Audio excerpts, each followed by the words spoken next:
Welcome back to another episode of the OKC Food Casts. We're multiple podcasts, apparently. Multiple episodes, I guess.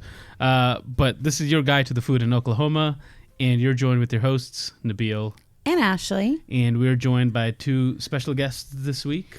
Absolutely. We're so excited to have Dawn Theory and Natalie Wood. Dawn is the coordinating chef for the upcoming Chef's Feast event, and Natalie Wood is the director of community engagement at the Regional Food Bank. Welcome, guys. Welcome. Thank you for having us. Absolutely. Thanks for being here. We're so excited to talk about this year's Chef's Feast. I think it's going to be incredible. The 33rd annual. Right? You've been doing this for 33 years. That is impressive. Natalie, I've been doing it for almost 32 years. Really? That is even more impressive. Seriously. Wow, that's awesome. Well, before we dive into the Chef's Feast, let's chat about our Eat of the Week.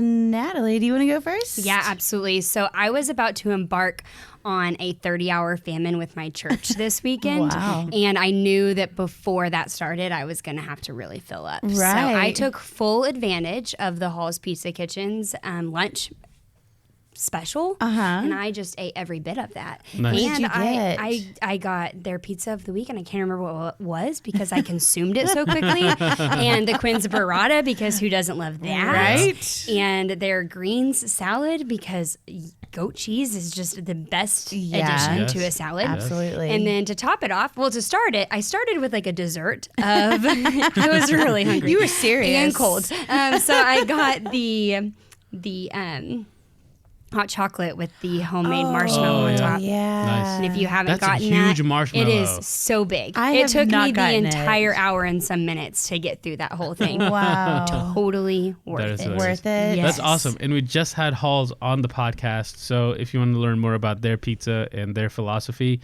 listen to the episode before this one. Yeah, for sure. Well, that sounds amazing. Chef Dawn, do you like to go by Chef Dawn or just Dawn? You can call me just about anything you want. Mr. Theory. Mr. Theory. Chef Don would be good. All right, Not Chef Don. Mr. Theory. I'm too young for that. Okay. What was your Eat of the Week?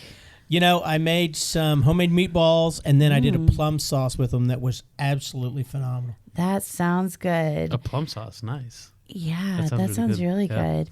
You know, my sister made these meatballs, and I know this is not going to even compare to a plum sauce, but it kind of reminded me. It had barbecue sauce and grape jelly. And so I guess it has like that sweet and savory, the plum sauce as well. Yeah, my son called me. They were gonna go to a party, and he's like, "Dad, you know, I've got these little Smokies. What's the best thing? Is it barbecue sauce and grape jelly?" And I said, "Oh yeah." That's my like party. That is my Right. party food right there. Yeah. So easy and Yeah. That's funny. delicious. And easy. Ooh. Right. That's the best part. Yep. All right. I'll go next. My Eat of the Week, I went to Cafe Cacao for brunch. I love Always a solid choice. Cafe Did Cacao. you stand in line for 3 hours? No, I put in my reservation on the Yelp app, There you go. And then you went back to sleep? and then I went back to sleep. That's what Yeah, of course. Which we had just talked about cacao with, who was it? It was a recent guest. Was it I don't remember. the general manager of Masa, Oh, Don. Dawn? Yeah. Yeah, I think it was him. Oh, okay. And I hadn't been in so long, and it's one of my favorite brunch spots. So I got my tried and true machaca, which is scrambled eggs mixed with lime braised shredded beef. And it's also got tomatoes, onion, and jalapeno in there. And it's served typically with black beans and house potatoes. I did black beans and their rice, and then a side of avocado. Nice. Mix Yeah. it up a little bit. Yeah, it was really, really good. And their drinks, too, are always amazing. I always get a smoothie. Their coffees look amazing as well. I'm a big coffee fan, but Their coffees are good. I get this one smoothie every time, and it's a banana mango smoothie. And their homemade whipped cream in it. It's just to die for. Homemade whipped cream just takes things Everything to to the next yeah. level, for sure. And you never make enough. No, yeah, exactly. because it's so much easier to eat than the heavy, right? ready whipped cream. Nothing wrong with it, but still, it's better. Yeah, so much better. So that was a pretty delightful eat. Nice. Yeah. It sounds pretty good. What was yours? Mine we got on this little nacho kick, and it's not like I don't want to say we're not doing anything like terribly fancy with our nachos. You get tortilla chips and you layer it with cheese, right? Starting with tortilla chips, mind blown. But we like making double layer nachos, and the thing with nachos, if we want good nachos, is all chips need to have good coverage. Yeah, because I hate digging into nachos and then you take that first layer off and then it's just chips. Yeah. So we put a layer of chips, throw some cheese down on it, like putting some meat on the nachos, so it's a little more filling and you feel like you're eating more than just carbs. Yeah. So put some chicken on there and salsas and some peppers and onions, jalapenos, and then another layer of that. And then we had salsa left over from Revolucion that had catered, and we had some habanero and salsa verde left. Nice. Mixed both of those and put that on there. So it was like kind of like spicy nachos, and toss that in the oven and let it crisp up and yum. Go to town. The best. Yeah. That sounds really, great. really good. And Don't do the microwave. Your chips will just get soggy. they do. yeah. So if you do the microwave, have you ever tried nachos with the Stacy's pita chips? No. Those work pretty well. That's a great idea. You know what I'm having for dinner tonight? Those chips hold up pretty well to nachos. Stacy's pita chips. Yep. Nice. Well, all of that sounds delicious. I am officially starving. All right, so let's dive into the 33rd Annual Chef's Feast. So, Dawn, first, since you've been doing this for so many years, how did you get involved with the Annual Chef's Feast? Well, when I was a chef at Quail Creek Golf and Country Club, and there was a lot of chefs that I knew, prominent chefs, and they started to. This was either the first or second one. It was at the home builders office. It used to be like right across the street. Well, it used to be on right off of 63rd and the access road. Okay. And there was, I think, it was either 184 or 186 guests that time, so it was pretty small. Okay. And then we moved, I think the next year we moved to the planetarium out by the zoo. Mm-hmm. And that was really cool because people had a lot of stuff to do in there. And then it started getting so big that they had to go to Cowboy, which I That's awesome. understand. That's awesome. Yeah. That's just more money for the food bank. Absolutely. Right? Yeah. More money for the children. For the Right. children. Yeah. How did you get involved, Natalie? So I started working at the regional food bank right out of college and was connected with the mission. Growing up, I lived in a very small community, Nowata, Oklahoma, in the northeastern part of the state. And I didn't understand hunger fully because in my mind, hunger was really only somebody homeless maybe that was on the side of the road. And what I later learned in life, that it was absolutely some of my best friends that I went to school with, and you just don't realize it. Right. And as I started to learn more about it, I applied for the special event role. So starting right out of the gate at the food bank, I was planning Chef's Feast. Nice. Yeah, and now I have the opportunity to manage our special event coordinator and still stay very involved with this event, which is one of my favorite things about my job. Nice. Yeah. I remember when she started, she had some rookie-itis, but she got over it. Oh, Rookie-itis. you see, he still gives me a hard time. 4 years down the road, and he's still mean. No. But we love him. The regional food bank loves Don Theory. Just not Natalie. That's the official statement, and I'm sticking to it. That's funny. So for someone that hasn't been to Chef's Feast before, I mean, it sounds like it's going to be fantastic because it's Chef's Feast, and that's going to be fantastic. How could it not be? But how would you describe the event? What do you what should they expect if they're coming to this? Yeah, Dawn, I'll start, and then I think you have a really unique perspective from a chef. Okay. From an event attendee, from a fundraiser, because that's what I am. It is an awesome opportunity for those who want to know more about the food bank or are already connected with the food bank to come and have fun and be fulfilled knowing that they are supporting a good cause. All of the proceeds from this benefit our Food for Kids program. So it's very child-centered. It is not a children's event. It is an open bar, 21 and older. But it is, admission is front and forward. However, you can still have fun. You're not sad by the statistics, but we celebrate that although the statistics are terrible, 1 in 4 children, that together we can inch that away. Right. And it's fun. My introverted husband walks in and hates it. There's I think last year we saw a crowd of close to 600, if not more. Wow. We switched it to a different day last year. It was not like as successful. We normally see 800 people, but we switched it back to Thursday this year. Yep. So You're hopefully like, that didn't work. No, Let's you're try like, this again. revert, abort.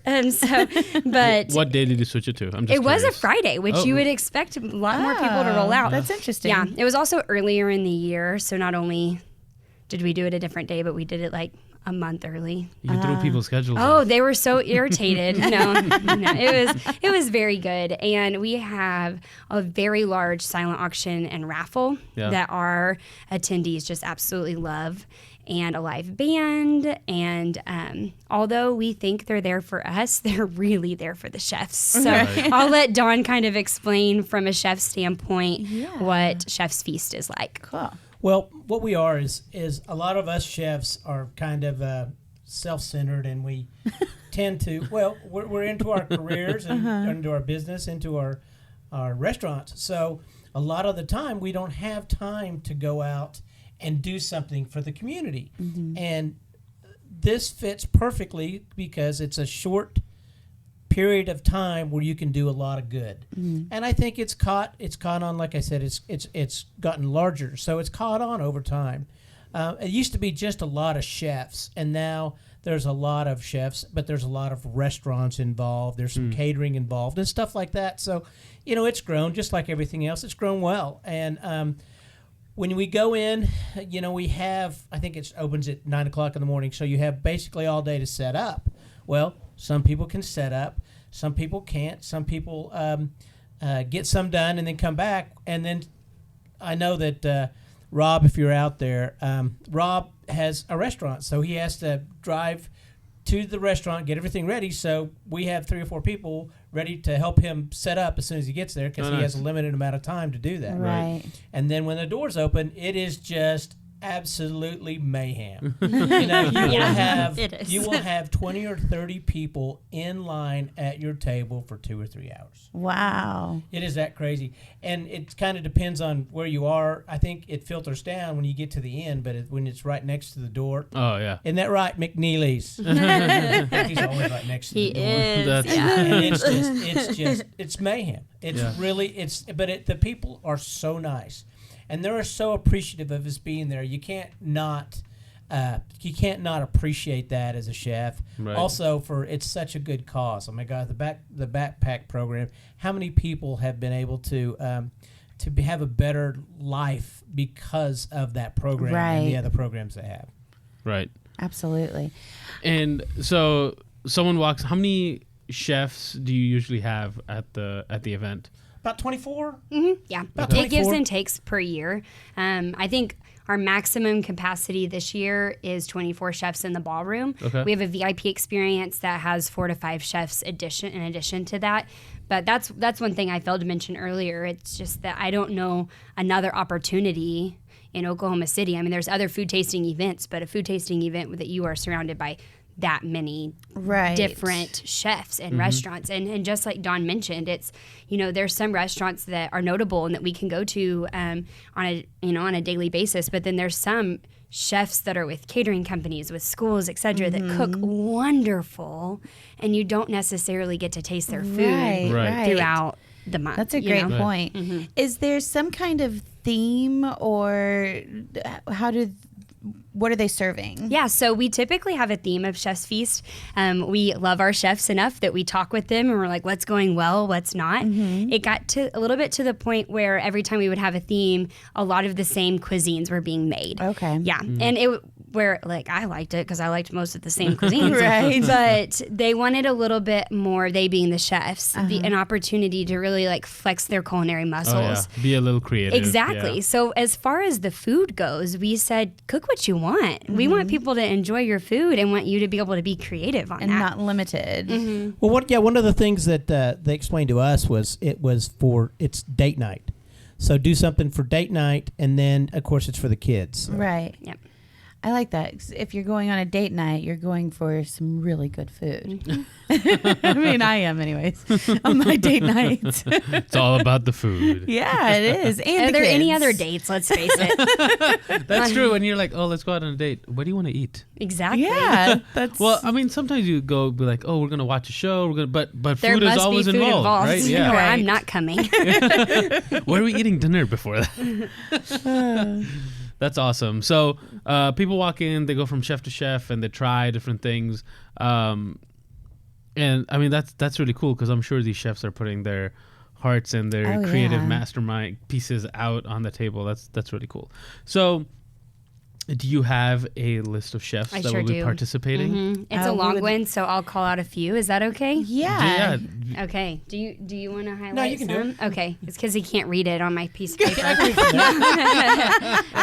So we're excited to have Joshua Valentine with Live Grass Butcher and Bistro, which I believe is not open just quite yet. Ooh, so this is like an early preview. yeah. So that will be exciting. This is a new concept I think that so. he's doing with Chef Sieg, maybe? Possibly. Is that what it is? Maybe they're doing something else. That's Live Grass Butcher and Bistro. Interesting. Yeah. If you go to their website, which they have one, Okay. it is not like 100% ready to roll out because I think their first appearance maybe at Chef's Yeah, Feast. Chef's Feast. Wow. That's which exciting. we experienced that That's last year with exciting. several of the chefs that are in the collective. They were able to come That's last year as awesome. well. Yeah. And then Plant. Oh, yes. Yeah, I'm so excited about that. I've not personally eaten there, but I follow them I follow you on Instagram and Stalker. man, yes. they don't mind it, No, Yeah. they don't mind it and at neither all. do we. Follow us too. Yeah, Yeah. please. But I think that's going to be a cool addition. I've seen some really beautiful and incredible things and heard great reviews Yeah. about them. Yep. Which I'm very excited about that just because when we do certain themes like protein and meat more so has been such a central point of that, and so I think that this will provide a really wonderful opportunity for any of those attendees who may be vegan or vegetarian. So I'm for excited sure. about That's that. awesome. Yep. And then we have some chefs that just continue to come back year after year, and we're so thankful for that. So Rob Ferris with Gage's Steakhouse in Guthrie. And of course, Don Theory, and he is teaching and cooking at the the State's University, Oklahoma State University. At the HTM, which is Hotel and Tourism Management, which is a Spear School. Well, very nice. Yeah. Nice. Taylor's Restaurant. And then we are happy to have Kirk Fleifescher helping us yeah. again this year, as well as Michael Paskey and Jay Mays that own the Hamilton.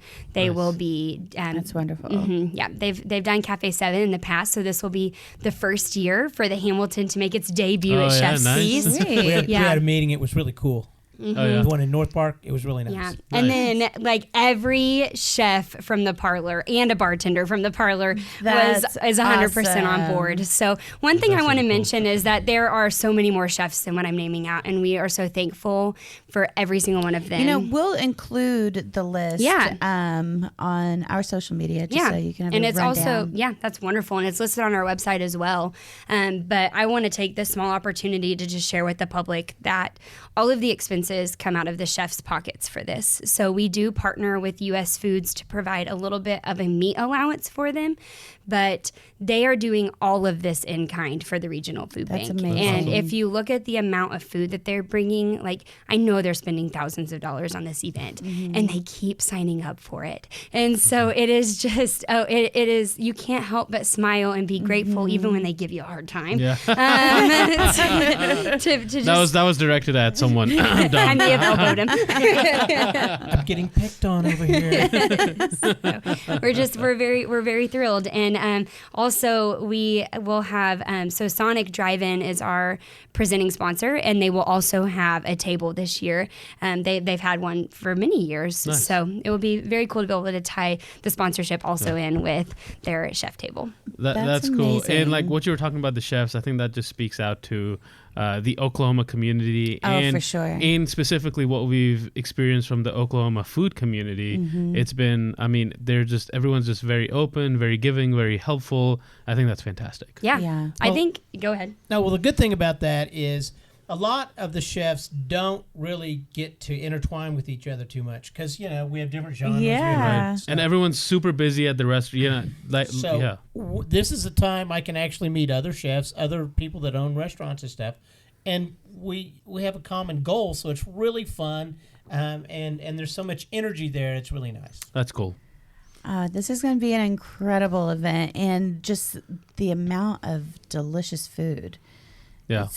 Oh my gosh. Well, each one of the chefs has to do over 1,000 pieces. Wow. Right. It's three different, about 350 of times three. So there is a lot of food, even though they're going to be smaller portions. Right. That's still a exceptional A amount of food, lot. especially if we spend a lot of time on each of the items, making it look so intricate and beautiful. I Yeah. mean, that's a lot of time. Right. involved. Luckily, I have students that can help me immensely on that. Be like, hey, Nice. do you want some real world experience? I have to say my favorite part of Chef's Feast is being in the back of the house and seeing all of the chefs and their support, sous chefs, I guess is that what you would Yeah. say? There's a lot of support. Yeah, in the back, and they're running like crazy, and you're like, how does their food come out looking so amazing? And just kind of getting like a small glimpse. Now, our attendees would never get that. I just happened to go back there and pick food off the tables. I don't know, but it is so cool to see it all come together. Don't try that at the event. Yeah, don't. I will kick you out. That's funny. my spot. That's so awesome. So this event is happening on March 26th from 6:30 p.m. to 10 p.m. And it's a come and go, come whenever. Yeah, kind of. So what we typically see, so the 6:30 start time is for our VIP room, which we've unfortunately already sold. Fortunately, I guess we could say fortunately. Already sold out on. So 7:30 would be the start of the main ballroom. Okay. People do sometimes come and go, but what they've found is that there's so much to try, and it's an open bar, and there's a lot of raffle and silent auction items so that people most stay. of our people stay. Now, we're Yeah. not going to like handcuff you to your table or Right. anything, but it's a fun atmosphere, and it's a wonderful way to like kind of end your week on a Nice. Thursday night. Right. That's awesome. More popular than Friday. So if people haven't gotten their tickets yet, how can they do that? Yeah, so they can purchase tickets online at chefsfeast.org. They are $175 for an individual ticket, and we have table purchase options as well for tables of 10. And it is a small price to pay for the amount of people that Yeah. you are able to encounter. Right. So, yeah. That's awesome. And like you were saying, for the good that it's doing for the community, Yeah. right? For the kids. So tell us a little about that, because Chef's Feast isn't about, making money. It's about obviously making money, but then putting it towards a great cause. Yeah. So the Regional Food Bank, one of our areas of focus is food for kids. And in the state of Oklahoma, 1 in 4 children are food insecure, which means that they don't know. It can be anywhere from not knowing if, where, when, and how they're going to receive a next meal to having to like severely compromise their diet in order for it to fit their financial situation. And we've seen this time and time again in the state of Oklahoma. What like can really draw people's awareness to it is thinking back to like the teacher walkout, or like a time where you take away school and you notice that children are going without food. Oh yeah. And So we can't allow that to happen. You know, like we will not allow that to happen. And we absolutely can't. And so we have several programs to serve the children in our service area. One of those, like Dawn had already mentioned, is the backpack program. So I'm going to say this slow because it's hard to taken, but we distribute more than 20,000 backpacks on a weekly basis to children in 53 of the 77 counties that we serve. 53 out of the 77 counties. That is awesome. On a weekly basis. Weekly, yeah. So over the course of the year, that's a lot. Gosh. Yeah, and that's almost a million backpacks. Yeah. That's and awesome. It is amazing. It breaks my heart because that's elementary school kids. So the backpack program is elementary school kids. And every time I think about the backpack, it brings me back to like the whole reason we started. And we had received a call from a school administrator who said, you know, we've got an issue with these kids. And it was a Monday morning and that child was in line to receive free breakfast. They got the free and reduced lunch and breakfast program, and this kid passed out. And they took him to the nurse's station to kind of understand a little bit more about why he passed out. Yeah, absolutely. Yeah. And by taking the temperature and everything, the child didn't seem to be sick. So they started asking questions like, how much sleep have you gotten? I don't know about you all, but if I don't get enough, that warrants me passing out. Yeah. And then they finally said, well, what was the last thing you ate? And from the Friday's free lunch to the Monday's free breakfast, that little boy had one hot dog without a bun to sustain him for the entire weekend. Oh, my gosh. Yeah. And that's unacceptable for us. Yeah. We don't know people's home life. It's not our job to know what's going on in their home. But what we do know is that we can provide them with food to sustain them over the weekend. Mm-hmm. Yeah. And so with the help of our volunteers and donors, that's what we do. Our volunteers come and pack the backpacks, and our donors help support it because it's a $2 million program, $2 million plus program to run each year. And we're never going to say, sorry, we can't do that. We don't have the money. Right. And so that's why events like this are important for us. That's awesome. Mm-hmm. So in having done this for 30 plus years, what are some highlights that you have in terms of funds that you've raised for the kids program and things like that? Last year during the Chef's Feast, this was so cool. So it's always been such a chaotic, but in a good way chaotic event that like the thought of being on a microphone talking to the room was kind of like, oh, haha, yeah, you think that's going to happen, right? Except for when we say thank you to the chefs. People always listen to that. But last year we had a program where we had Amanda Taylor from News 9 actually share a testimonial. Her father had been food insecure growing up and relied on support like the regional food bank. And so she was able to share the impact that had on his life. And we had this crazy challenge that we wanted to raise. I don't even remember now. I think we wanted to raise $20,000, and we were going to try to do it in 3 minutes. And there's this live counter. This what would you call that, Dawn? It was a counter. Yeah, it was a live counter. It showed on the board. Yeah. A thermometer. That's such a hard word, right? This thermometer. And we had not, so typically, I'm going to let you guys in on a little, fundraising secret. Typically, when you do that, you have some people planted in the audience that you've already talked to get be it started. Please donate so people actually do this. Right. And we hadn't done that. We were like, we're just going to rely on the people to make that decision. And our biggest regret is that we didn't set the goal higher and that we didn't keep, we reached that goal within the first minute of the 3 minutes. And it was really cool. It was the most moving experience I think I've ever witnessed. The energy was high. The excitement to give back was high. Mm-hmm. And, I know it sounds so cliche, but it 100% brought tears to my eyes. But we shouldn't have stopped. We should have said, keep donating. But what was that like on a chef's point of view, Don? Well, it was just icing on the cake because we were already there. We were already serving. We were already doing that. And then they said, well, we're going to try to raise, this money. And all of a sudden it just went zoop, and it was there at the fair, the balloon where it blows up, it was like that fast. That's and I was awesome. like, oh my God, I can't believe they did that. And it was so quick. So I think you're probably going to do that again. Oh, you just wait, all you people. This time it's going to be $50,000. It's going to be sweet. Yeah, I think it was financially the best year that we had for Chef's Feast. We broke over $200,000 donated, Nice. and that is such a lot of money. Mm-hmm. But what we noticed, what we didn't know then, and what we found out later on, is that there was a huge uptick in the amount of students that needed backpacks to end out the school year, that we had to send out, but we didn't necessarily have all of the funding in place for that. So what we had to do at the end of the year last year was push a huge fundraising push to raise the additional funds. And had we not had the success at Chef's Feast the way that we did, it would have been an even more of an ask at the end of the year. So it truly makes a direct and immediate impact. It doesn't, like the regional food bank's administrative costs are only 4%. So this money isn't going into my paycheck into, the facility necessarily. It's going to the mission. It's going right into helping serve children.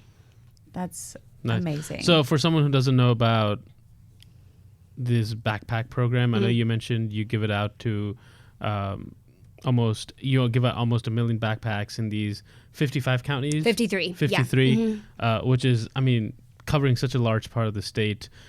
Is there anything else that's important that they need to know about this backpack program if they want to get involved or Maybe do they know something someone outside that of Chef's needs a Feast? backpack. Yeah. So I want to talk on that, and also our other Food for Kids programs that I haven't mentioned yet. Yep. So for the backpack program, we are always packing those in our volunteer center, pretty much from the start of few weeks before the start of school all the way to the end. Because of the number, we don't have the staff to pack those, and we rely heavily on volunteers to do that. For the backpack program in specific, we had to see how we could kind of cut the cost of the price per bag, just because schools do not have to pay for this at all. Like this is fully funded by donations that come through the food bank. And what's in the backpacks? Oh, a variety of things. They change each week to create a little bit of, so you're not receiving the same thing. So they get a cereal of a variety. This past year we went to donated product for that, and our volunteers helped sort it from huge, like the size of your office essentially, pallets of cereal down into smaller bags. They receive a beef or a pork stick. That is such a fun story because the FFA students across the state donate their pigs and their cows for this purpose. Oh, wow. And so that is literally children helping children. That's awesome. Yeah. And then mac and cheese, like Easy Mac sometimes, and I've seen raviolis. We really try to keep most of the product in the bag to where a child can cook it on their own. We don't know what happens when they go home, Right. But it changes. There's always mac and cheese. There's always milk of some sort, different things like that. But we also have the it's called Kids Cafe, and so we partner with after school sites. So like for example, Urban League, Boys and Girls Clubs, different places like that that already have children there that we're able to send a meal to. So during the school year, it would be a meal that sometimes serves as their dinner that we cook in our kitchen at the food bank, which our kitchen is a participating chef this year. So awesome. we'll be able to have that type of representation as well. That's So- really cool. yeah, and then we talked earlier about when you during summer when you take school away, sometimes you take access to food away. So one of our big program, it's a federal program that the regional food bank is really trying to grow within Oklahoma, is our summer feeding sites. And very similar to Kids Cafe, it's at sites that already have children that we're able to take snacks and food to during the summer. And then I mentioned that the backpack program was for elementary school kids, so we have pantries in middle schools and high schools as well for those students to be able to shop. Right. Not shop, that's the wrong word. But because they're not paying. But They kind do of kind of get the help experience. shop. Yeah, Exactly. Get that yeah. experience of shopping and picking out their products Exactly. and taking that. Yeah. And what we see is that our middle school and high school students oftentimes are picking up food for their whole family. Yeah. So we really try to make sure that when we have a school pantry that they're able to hold and accommodate some food. That's so, awesome. Yeah, and it depends. It varies upon different schools. Right. But the schools don't have to pay for anything. So we give them like suggestions on different things to order from our system and different things like that. So That's cool. That's really cool. Really Now cool. you know why we like doing this. That's why we do what you do. So neat and so Yeah. cool to do. And every year, I always walk up to Natalie or Jackie and say, "If you want me back next year, I'm back." Yeah. That's awesome. That's amazing. Well, And thank you for all that wonderful information. yeah, it's Like, a lot. But it's so informative. I mean, a lot of that I didn't know about. yeah. So And hopefully through this podcast, we're getting this information out to some people that might not have known about this. So Right. Yeah. For hopefully sure. we're helping in some way. Yeah, absolutely. And if there's anything else we can do, we can talk offline. yeah. Yes. Because this is a really cool program. Mm-hmm. Well, we're excited about this Chef's Feast. And I think, I mean, unless you have any other questions specifically about Chef's Feast, or if there's anything we missed, we can dive into the kitchen sink questions. Let's do it. Well, just come in and see what it's like, because it is absolutely a great event, and it's for a great cause. Yeah, definitely check it out. chefsfeast.org. Yes. And you can also find it on Facebook if you type in Chef's Feast. Yeah. Cool. All right. So, kitchen sink questions. So, these are just going to be some fun questions that we ask all of our guests that come on. So, you can both of you can answer, and whoever wants to go first can. Favorite ingredient? So I would have to say any herb is my favorite ingredient. Yeah. Yeah. More specifically, basil and cilantro. Oh, They just you lost me on cilantro. Yeah, it just love it basil. livens up a dish. I'm there with you. I'm there Yeah, with you. and it's such a nice surprise when you're eating something and you don't expect it, and you take a bite and you're like, ooh. Speaking of Halls, they're like famous like pizza sauce. Yeah. I ate it the other day and I was like, this has cilantro in it, and I asked, and sure enough, cilantro and dill. There Obviously you dill, go. but There you go. And their secret sauce? Yeah. yeah, which may not be a secret now that I just told everybody on this podcast Well, what's in it. we talked about it in the last episode. Okay, good. So Yeah. if you want to know more about the secret sauce, listen to the last episode. What is your favorite ingredient, Don? Well, I don't know if you can tie me down to that one. I love herbs and spices because they enhance so much stuff. I make I want to say a seasoned salt, but there's not that much salt in it. But anyway, I make my special blend? my special blend, and I use it all the time. What's the And- special blend? I can't tell you. Ah, I'd have to kill you. I thought we might have. Sometimes it just sneaks out, and you're like, all right. My daughter lives in Wichita, and she's like, "Dad, I'm going to be in town this weekend. Would you give me some of that spice?" Oh, And so I have to make some. And nice. I think that you have 3 other people right here that Right, could totally that- jump in on that. Well, I We absolutely would love enjoy it. some. I absolutely All right, enjoy maybe it. not give the recipe, but share the love. Yes. I'll have to. I'll have to do that. I'll have to just make a big batch. That's funny. What is the strangest thing that you've tried? I went to a cheese tasting one time, and some of those cheeses were just about the most unusual cheese, and unusual is a good word to use. Yeah. Unusual cheese that I've ever tasted. I mean, I had some people that kind of did some dry heaves after a couple of those. You said unusual, not gross. And well, it's some people loved it. I didn't think it was that bad, but some of the people that I was with, Was it the texture, or do you think it was the flavor, Or the smell? or the smell? Everything. It was aged, and it was the whole 9 yards. It was aged, and it tasted different. A little funk And behind it. but I mean, I'm used to stuff like that, so Yeah. it didn't bother me. But some of the people that I was with are just like, I'm not gonna. Wasn't expecting that. What about you, Natalie? Man, I that's hard. I think more people eat this than we realize, but like seasoned, what was it? Like crickets. Like I know that's Oh, so yeah.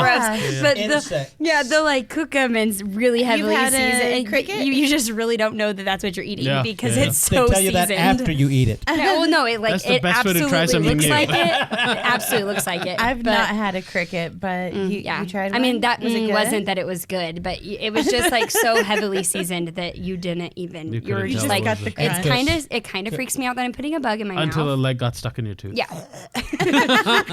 I'm sure that was a wonderful You know, noise. just use it as a toothpick. It's okay. Yeah, so I think that was funny. the strangest thing. What is your favorite food show or movie? I have to say, I have always been a fan of diners, drives-in, and dives. Yes, that's a good I one. just love it. I get so hungry watching it, and then I want to go travel to all of these Yes. places. Yes. Yeah. For That'd be so sure. much fun. It would. I need that gig. Right? I know. You and a lot of other people. Yeah.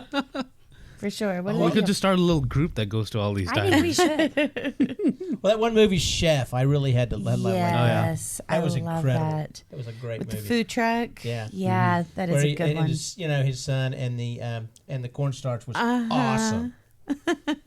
I still haven't watched it. I need to watch it. It's so Yeah. good. It's one of my favorites too. In your opinion, what country or region do you think has the best food culture? Well, Europe has been around so many more thousands of years than we have, Mm-hmm. and they have Portugal, Spain, France, all those, Italy. Their foods, their cuisines are so beautiful, and we think we're good at some of the stuff, and we're really not. They've had time to work on it, right? Yeah, Yeah, they have a head Perfect start. it. Yeah. for sure. What about you, Natalie? I feel like I may not be as cultured in my food palette as some. 'cause That's okay. Some I don't people know. even pick places around the U.S. And there's nothing wrong with it because No. places around the U.S. also have some incredible food. Yeah. They do. Yeah, I mean, I guess you could think like the Tennessee barbecue scene. You know, Yeah. Never put your palate down. I know. Yeah. I eat a lot of things. Trust me. I'm just like, I think I consume them too fast. Now, you and I might don't- not be able to eat that funky cheese I and think keep I it down, could. but Challenge accepted. Yeah. At least once. at least I could. once. I That's think I what's could too. I like cheese with funk. Yeah, you said texture, smell. I was like, ooh, yeah. Yeah, Let me have all that of one. the things. Yeah. All right. And what is your favorite restaurant in OKC? Okay, you ready for this? Yeah. My Always. backyard. I knew he was gonna say that. My backyard, because I have. What are your hours? How do I get reservations? I have my friends come over, and I invite them. They're coming over. I had a friend not too long. I did some prime rib, and he said, Don, I have been to Morton's. I've been to all these places. He said, you have the best prime rib I've ever tasted. Dang. So do you take reservations? You just have to come over sometime. I want some prime rib. Mm. All right. Yeah. What about you, Natalie? I jump around. Like I'll find a dish that I like, and then that's what I'll want. And Yeah. so I don't know that I can list a favorite restaurant. Right now, my favorite dish that I could probably eat for breakfast, lunch, and dinner would be the buffalo mac and cheese from the press. Okay. Yeah. Oh, The- with their biscuit. I had the pleasure of trying that Yeah. a couple of months ago. Yeah. Yep. It goes back to that funky cheese, but but it is like the best comfort food in my opinion. And then I will tell you this. I love Confessions? myself a barbecue bacon theta burger from the garage. Yes. Yeah. Like I could probably eat it every day of my life. Yeah. And if you can see Natalie's face right now, She's like looking into the she's sky. like dreaming. Yeah. almost. Drooling over here. I'm actually thinking that I probably need to eat that today. But I know that there are a lot of amazing restaurants out there with just some really good dishes. But yeah, those are my two that I could I'd be down to eat anytime. Nice. Nice. Well, those are awesome. What about you guys? Oh, no one ever We talk about turns. this all the time. No one ever asks you. turns the tables on he us. is the second rule breaker on this podcast. Shout out to Dom and Miguel from Rome Coffee Company Yep. for being the first. So my favorite restaurant would probably have to be La Brasa. Oh, I like that one. Yeah, Solid choice. love that place. I've had a couple of birthday parties there of mine, and every time I go, it's just a really great experience. Nice. Do you know yours? As much as I asked this question, I have a really tough time, just like you, kind of Yeah. picking my favorites, because it depends on what kind of mood I'm in, right? Absolutely. But right now, I think my go-to has been, and I'm stalling because it's gonna just come to me. I think right now it's Halls. Halls. Yeah. Okay. I mean, you love have going been to talking about Halls, Halls a yeah. lot lately. And love going to Halls. They have so many different flavors of Yeah. pizza, right? It's like an ice cream parlor. You'd be like, ooh, I want that one today. Yeah. But I would have to say Halls. Yeah. I'm right. We should go to lunch someday. Totally. Let's do it. And then we can get you the hot chocolate with marshmallow. There Yeah. you go. I really want to try their birthday cake Yes. at some point. Oh, They it's were I will so try talking it. pretty. about their birthday cake. I'm like, we'll say it's my birthday. I don't think that's the prerequisite. You can just get it if it's available. Really? Here's what I'll say. If the Halls wants to participate in Chef's Feast, Bring it. I will say yes. And I'll be the most frequent shopper. Right? That's awesome. Cool. Well, thank you so much, Chef Dawn and Natalie, for joining us. I think this has been an incredible episode. Thank you so much. Thank you so much for having us. I just absolutely thank anybody that wants to help the food bank, and we appreciate the time that you let us to come in here and talk about it. Yeah, and thanks for your time for coming in and talking about it. Yeah, So, for sure. Yeah. So again, Natalie, tell people where they can get their tickets. Yes, you can purchase tickets, see a list of our chefs, and see the raffle and silent auction items at www.chefsfeast.org. Awesome. And again, this event is happening March 26th, and I imagine it's going to sell out, maybe? Hopefully. Yeah. So you Sell out, definitely want to maybe. get. We're will. close. We're Yeah. close, aren't we? Yeah, Yeah. So you definitely want to get. it your changes every tickets day, early. so I don't know where we stand currently. But Right. I would secure them. Right. now. If you want to go, Definitely get your secure tickets them, now. Don't for wait. sure. Mhm. And as always, please make sure you're following us on social media at OKC Foodcast. You can find us on Instagram and Facebook. And if you'd like to collaborate with us or send in some listener feedback, we'd love to hear from you. And you can email us at okcfoodcast@gmail.com. And if you haven't done so yet, hit that subscribe button so you know when the next episode is released every week. Spoiler alert. And if you haven't done so yet, hit that. I said subscribe, but give us a 5-star rating and leave us a review, because that helps us get out in front of more people, and we love hearing from you. Absolutely. And, attending this Chef's Feast is not only going to be delicious, but you're going to be making a difference. So definitely check it out. Yep. And in case you didn't know, we are now officially 1 year old. So happy birthday to us. And we want to celebrate with you, our listeners and our fans, for helping us get here. So we are doing a little party at Parlor. Thank you, Parlor, for sponsoring that and hosting it for us. Go onto our Facebook page or our Instagram and just follow the link or the Facebook event to register and RSVP for the parties. We hope to see you there. There'll be food, drinks, and giveaways. So we want to see you there. And until next time, friends, eat well and be happy. Bye.